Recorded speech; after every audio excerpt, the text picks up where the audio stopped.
any bread.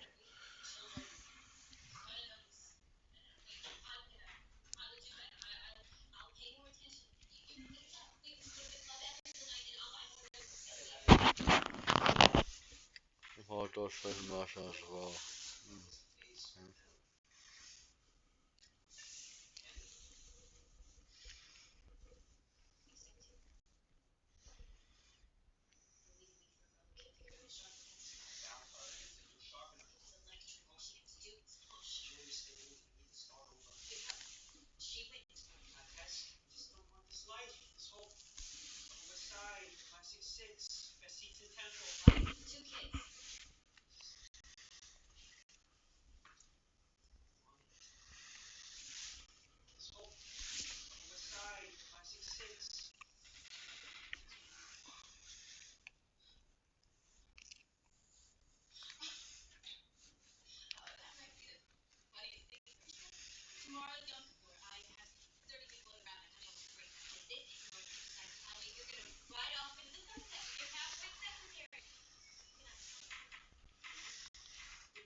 Food, you will love Hong Kong.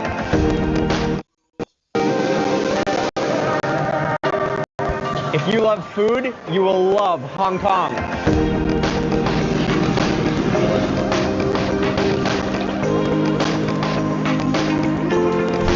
That's me on my first trip to Hong Kong in 2010, and again in 2016. I'm a full-time eater who travels the world in search of the tastiest food, and I'm back. This time a little older, but just as hungry. For the next 5 days, I'm on a mission to show you the best local food in Hong Kong. You can't come to Hong Kong without eating dim sum. From a generations-old recipe for roast goose where we'll get rare kitchen access. Such a cool oven, and literally looks like a spaceship. To the freshest seafood cooked on spot. And an auntie who's been making oyster omelets for 50 years. Oh, wow. She knows exactly what she's doing. We'll eat everything from a street food stall where the pyromaniac chef attracts hundreds of hungry people every night and does it all in an orange tank top. Oh, you taste that wok, you taste the fire. To the #1 rated Cantonese restaurant in Hong Kong, where we'll eat their award-winning signature dish. In a high-tech city that moves faster than you can think, how do you go about finding the best food? I'll be answering your top questions, like where should I go to eat dim sum? What about seafood? And where can I go to have a real deal, authentic Hong Kong food experience? But first, hold on. Welcome to Hong Kong. Historically a community of small fishing villages and islands, Hong Kong now has over 7 million residents. It's one of the world's leading financial centers, home to an important commercial port, and with a whopping 554 skyscrapers, it has by far the most tall buildings of any city on Earth. When it comes to food, Hong Kong is just as dynamic as its skyline.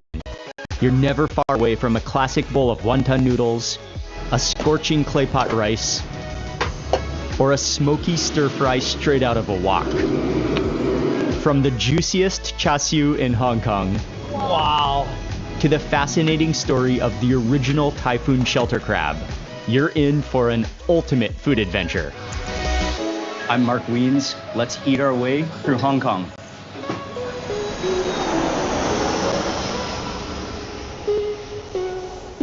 We just made it to Hong Kong.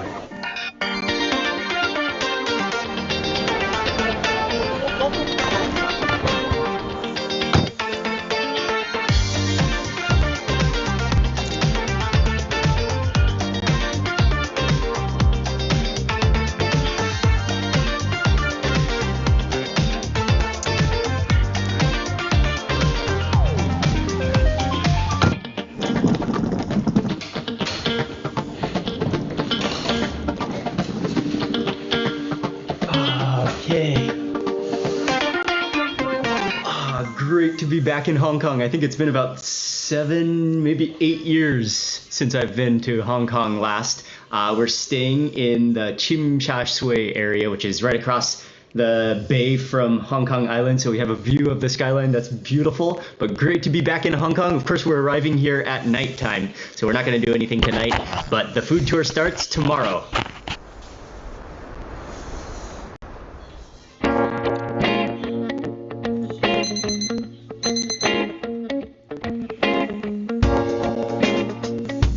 Meet Virginia, a Canadian-born Chinese who returned to Hong Kong and now runs some of the best food tours in the city. She's going to be guiding us and helping us eat throughout this tour. If you're anything like me, the first food that comes to your mind when you think about Hong Kong is dim sum.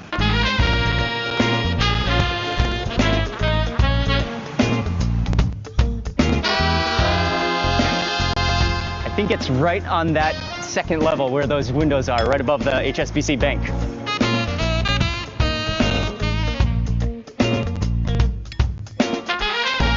Thank you. Oh, you go ahead. Cool. Wow. Oh, yes. I love it already. It brings back so many good memories. Man, this place is buzzing. It's packed. I love the atmosphere. I mean, you know you're in Hong Kong when you're here. Hello.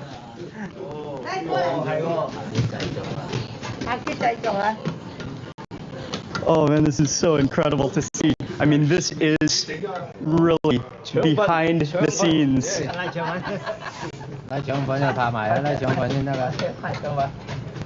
And just their experience with that dough, uses the knife, the Chinese cleaver, and just spreads it out into a perfect circular thin wrapper, dumpling wrapper.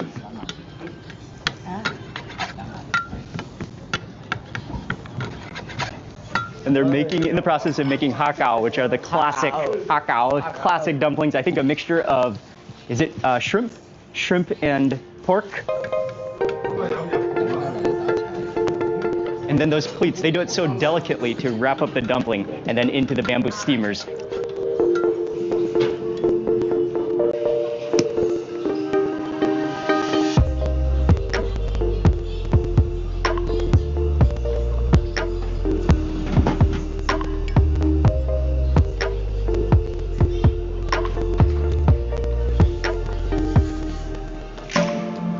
we've moved from the dim sum making to the steaming kitchen.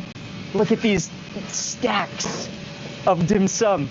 That must be like 20 stacked high mountains of dim sum, and the aromas coming out of here, the steam. This is the main steaming station. So these are all the dumplings that are prepared, that have been made, that are ready to go. Not just dumplings, but little plates of food, little bites of food that are all in the bamboo steamer baskets. And then over here is where they're steaming. And usually the whole stack is one type of dumpling or one type of dim sum. He just works them in and out from the steamer, sometimes turning them around, monitoring them. Oh, those are ready. And then he'll just keep loading them on fresh dumplings, and the cycle just continues. This is the greatest dumpling dim sum steam bath you'll ever have. This is my kind of a steam bath.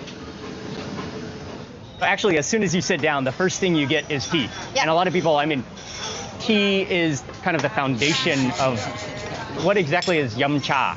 Yum cha literally means drinking tea. It's kind of like the activity we do throughout when we eat dim sum. So he started us with a teacup. You want to just clean the inside and around the rim where you'll be drinking. So right. You could just roll it through. I mean, they've all been washed before. So like my bowl here has hot water or hot tea. Now you're gonna do your spoon. All right, cool. Cool. So the only thing not clean right now technically is your bowl. So all we have to do is put it sideways. I might put a little bit more water into it. Like maybe halfway. And then scrub. Give it a nice rinse again. Nice rinse. Okay, that's pretty much clean. We pour for everybody first, usually with the eldest, so maybe your grandparents or your boss, and then you pour yourself last. Okay, cool. So you would... Thank you. Like that. All right, now we gotta get some dim sum. You can't wait for the trolley to come to your table, but oftentimes it doesn't make it all to the way to your table. They run out before they make it to your table, so sometimes you gotta chase after the trolleys. It's because the kitchen is at the very front and we're kind of like at the back. So the best table is actually right by the kitchen. As soon as the trolley comes out of the kitchen. Okay, you tell me what you want, okay? Okay. These are beef bowls. This is tripe. Oh, you want tripe? I love the bean curd roll. This one. Oh, this one, I love it, yes. So when you hold it at the side. That. Okay. And then we bring it back. Yeah. Oh, mà lấy cô em coi. Oh, it looks wobbly. Oh, yes. Oh, Virginia hustled us some dim sum. You got to be a little bit aggressive, but I think that's part of the experience. That's what makes it. And oh man, so good. We saw the whole process of them making it a mixture of probably shrimp and pork. And bamboo shoots. And bamboo shoots. Chili oil. You can go plain.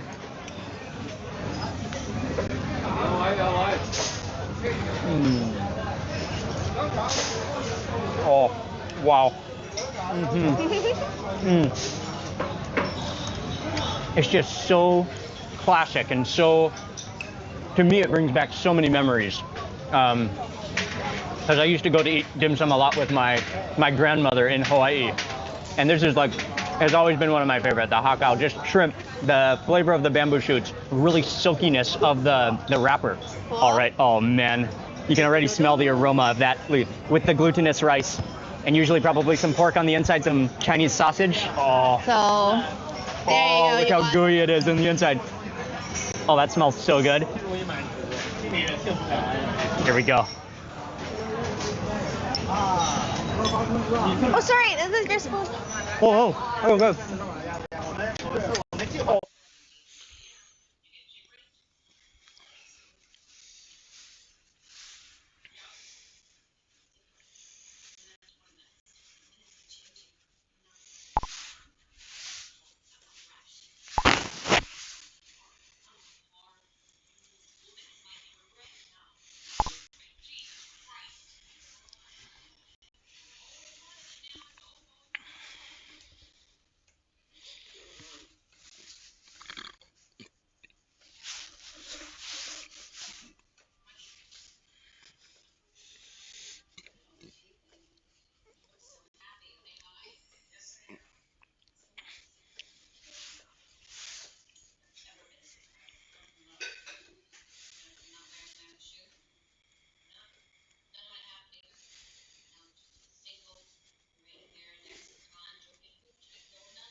Oh, it's funny.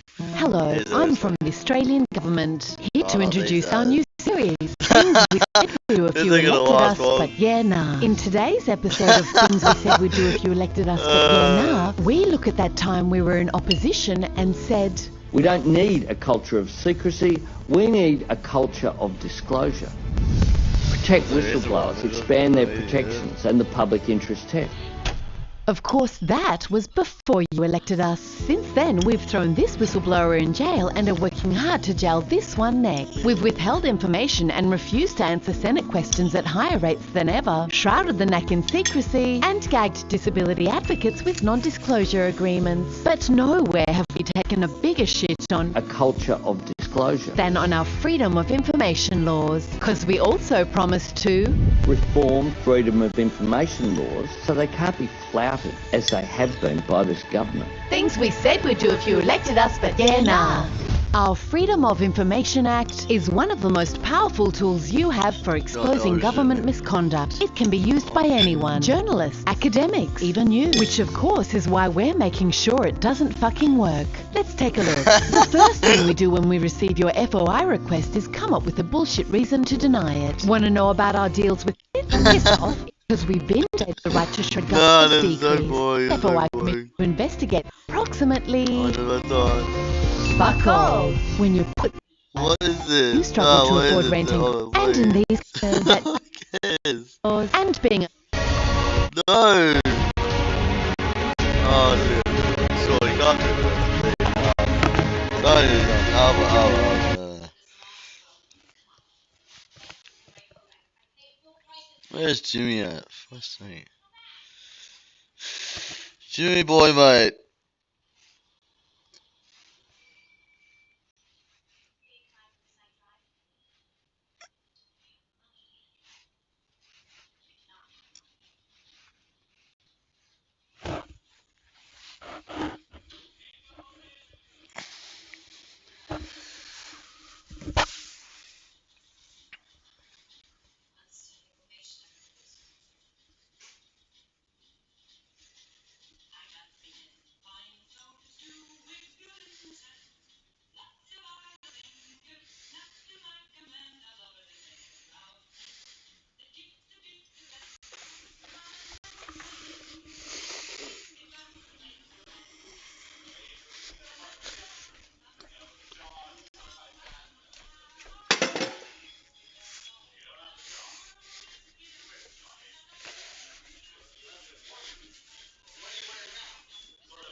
Yeah, good. Average suit.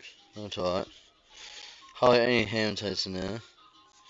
Give a solid 6 out of 10. Not bad.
Excuse me, Mum, can you find what the iPad is? It's pretty much hard. Reckon I'll find it, I'm gonna watch my own time. Shit. I'm watching the game on playing 7. No.